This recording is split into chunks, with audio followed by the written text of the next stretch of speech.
Man, that this show this show was a slumper fest, man. The Acolyte, episode 3. Look, I'll cut. Let's skip this. Let's skip to this. Let's skip ahead for this stupid edit. And dude, the Acolyte was so bad, man. Oh my gosh.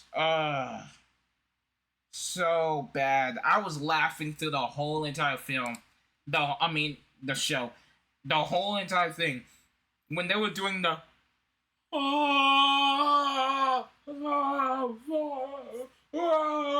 and then giving them the witch power, whatever the heck. I'm sitting here like, what the fuck are you doing? What are you doing?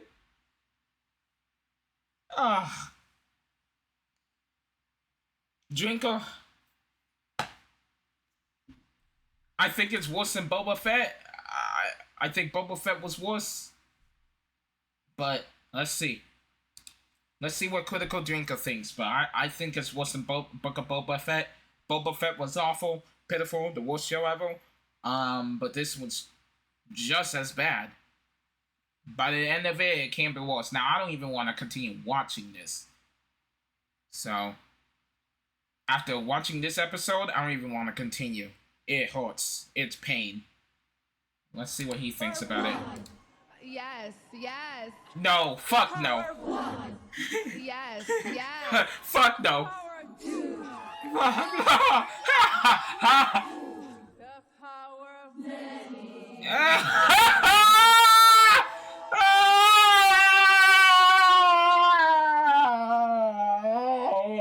That was pain.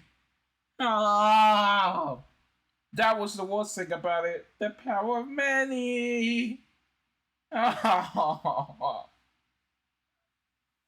it's so bad. Yeah, yeah. Oh. Yes. Fuck no, no, Episode 3 of The Acolyte no. was, without a doubt, one of the most devastatingly embarrassing spectacles I think I've ever witnessed on TV. 40 solid minutes of relentless, unadulterated, unapologetic, unaware cringe, distilled down to its purest and most toxic form. A show made by people who seem to despise not just Star Wars, but the very concept of filmmaking and storytelling in general. It's quite literally anti-entertainment made by anti-geniuses, and I do believe it. The power of one, the power of two, the power of many. So stupid. May have broken what's left of the Star Wars fandom forever. Anyway, there's an extra large bottle of toilet duck with my name on it, so let's get this over with as quickly as possible. Yep. The episode begins 16 years before the main events of the show, on the peaceful planet of whatever stupid name the writers concocted this time. Whatever the fuck that is. Strong female character and strong female antagonist when they were still little kids. Yep. I know this because of the subtle visual cues, like them still having the exact same hairstyle they'll have 16 years later. Because as we all know, everyone chooses to stay exactly the same forever. Anyway, strong female character and strong female antagonist live with their two mums in a coven of communist lesbian space witches that have chosen to isolate themselves from the rest of the Republic because the galaxy doesn't tolerate women like— Dude, that fucking stupid ass makeup is dumb as shit. You're making Darth Maul look like a buffoon and moron into a female. It's so ass. Take that shit off. It is so garbage. Sorry. But that needs to get off. That needs to stop. That Darth Maul, no. I'm sorry. It is so bad. like them. So oh bad. My goodness, I wonder so what that bad. could possibly be a reference to. The writing is Leslie, so subtle on dumb. this show, you see, I just can't make out what they're driving at.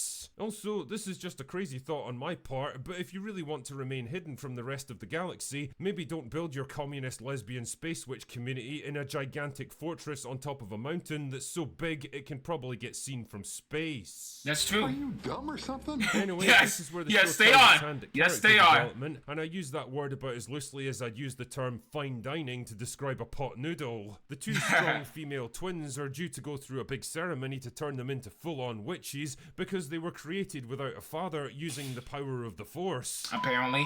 Sorry, the thread. But don't worry, we'll get into that soon enough. Believe that! But strong female character dreams of leaving the communist lesbian space witches behind and seeing what else is out there in the galaxy. Strong female antagonist, on the other hand, wants to stay right here and refuses to let her twin leave because she's a psychotic lunatic. I wonder if this is going to have repercussions later. So it's time for us to meet their mums. Strong female character number 4 and strong female character number 5, each of whom have slightly different perspectives on how to raise their strong female twins. Strong female character number 5 believes in discipline, caution, and suspicion of outsiders, while strong female character number 4 is more indulgent and free thinking. In that film. And apparently she gets the last word on how they're raised. She's always that type. She was that type of person. The one with that horrific, awful Darth Maul makeup is the one who's like, they shouldn't be doing this. I am the boss of them. They are not supposed to do this. We're not supposed to allow them to do this. And then the black woman, I don't even know her name, is like, it's okay. Patience, it's alright. Everything's fine. They just wandered off in a place. Just leave them be. It's okay. We can handle this. Because she created them with the power of the threads. I created them with the power of the thread. I created them.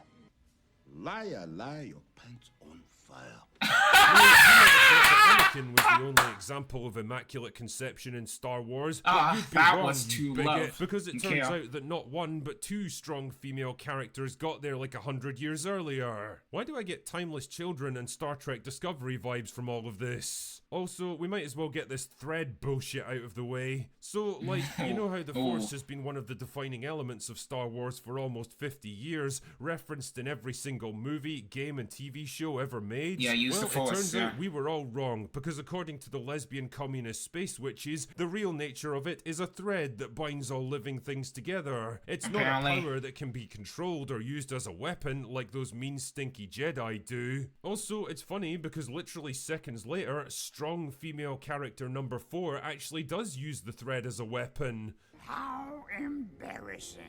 And the more I think about that, the more it seems like a perfect metaphor for people just like this, claiming one thing and then doing the exact opposite without ever acknowledging their own hypocrisy. Jesus, imagine still being a Star Wars fan at this point and having to reconcile all these conflicting...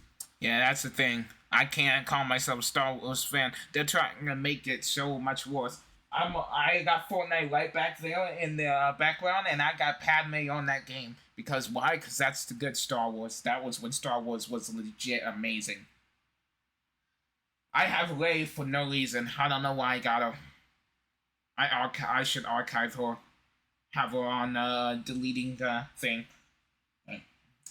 I don't know, man. Bullshit ideas in your heads. Yes. Anyway, it's time for one of the most cringe-inducing scenes in all of Star Wars, and that's really saying something. Dude, who is that stupid idiot in the back? Yeah, this is bad. This is bad. It's so bad. I was laughing through the whole time. I actually had to pause the playback, walk away, and really just let it sink in. This is a thing that actually got made. Real functioning adults wrote, performed, edited, and scored this, and at no point in the process did anyone raise their hands and say, I think this might be a bad idea, guys. This is exactly what happens when you take people who consider this to be thought-provoking art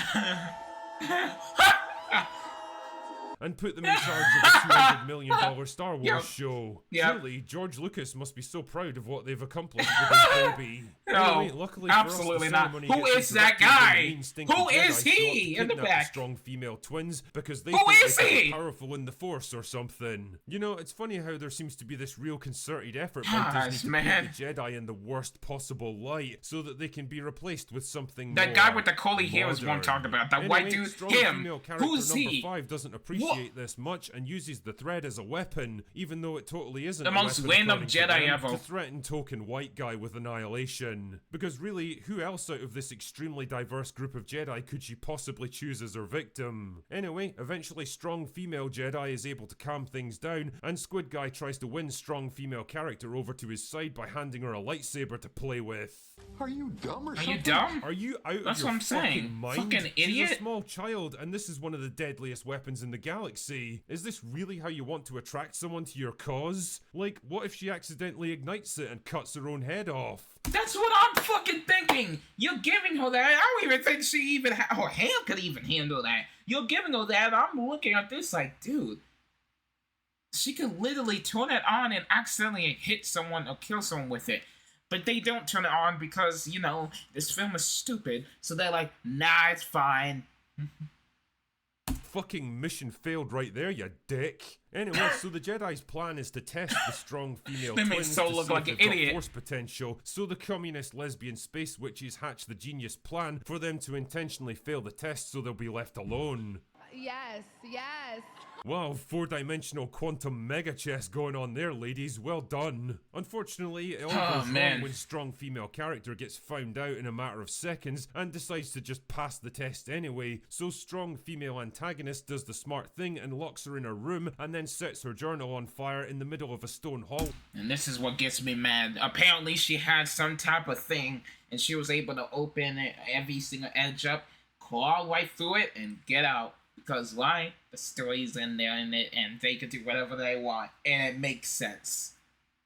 And then this was also a scene where people died, everyone died, and then we're sitting here like, how are they dead? You go outside, and then those bodies, all the witches are literally dropped down pile from pile to pile, and you're just watching this like, how? But whatever. Away in a fortress that's made predominantly He's gonna talk of about it, I'm stone. pretty sure. I mentioned the fact that it's made of stone so often because the fire quickly spreads and then engulfs the entire fortress, because apparently in this universe stone is more combustible than a 1990s shell suit. Oh yeah, and the communist lesbian space witches all die from boredom or something. Then strong female Whatever, antagonist I falls don't into know. a pit, and strong female character gets rescued by Squid Game guy, who agrees to take her to Coruscant and train her as a Jedi. But wouldn't you know it, strong female antagonist actually survived and begins her revenge trip. Wow, who could have predicted that when we totally know that she's alive 16 years later? You know, reviewing this episode is kind of I an yawned like 4 exercise in times, by the futility way, at on this this film. point, because really, what is the point anymore in complaining about nonsensical and contradictory writing, the horrendous cinematography, the wooden acting, and the terrible dialogue? Those things are all par for the course in The Acolyte. You almost expect it now. The bigger problem now is that it's honestly difficult to feel much of anything for The Acolyte or Star Wars in general. Because Yeah, I think it this is. show is It proof, really if you is. ever needed it, that this is just how things are going to be now. Star Wars isn't going to be saved by anyone. It's not going to go back to the way it was, and it's No. not going to improve in any meaningful way because No. there's no one left with the will or the talent to do it. Exactly. The Acolyte represents Sadly. their ultimate vision for this franchise. It's the perfect distillation of everything Disney and the so-called creatives at Lucasfilm want to inject into George Lucas's vision, and they're not going to stop. Kathleen Kennedy recently bemoaned all the criticism that she and women like Leslie Headland have taken for their creative decisions because the predominantly male fanbase just can't seem to recognize their genius. Well, congratulations, Kathy, because that seems to be a problem that you've gradually solved with every new show and movie that you've produced. If there's no fans left at all, then there's no toxic male fans left either. Genius. So in that respect at least, I guess you've kind of won by default. Congratulations. So bad. Star Wars is all your...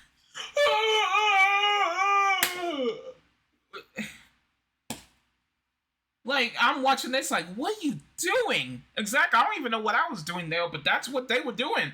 Watch the movie. That's what they were the show. That's what they were doing. Like, what are you doing? yours now. And this here is your prize. An empire of So dust. bad. A franchise in ruins. And really, I So hope it was all worth bad. it. I hope it was worth the billions of dollars you've blown on failed projects over the years. I hope it was worth provoking the contempt and finally the apathy of millions of Star Wars fans that have just chosen to walk away. I hope it was worth it to have a legacy of absolute failure. Anyway, that's all I've got for today.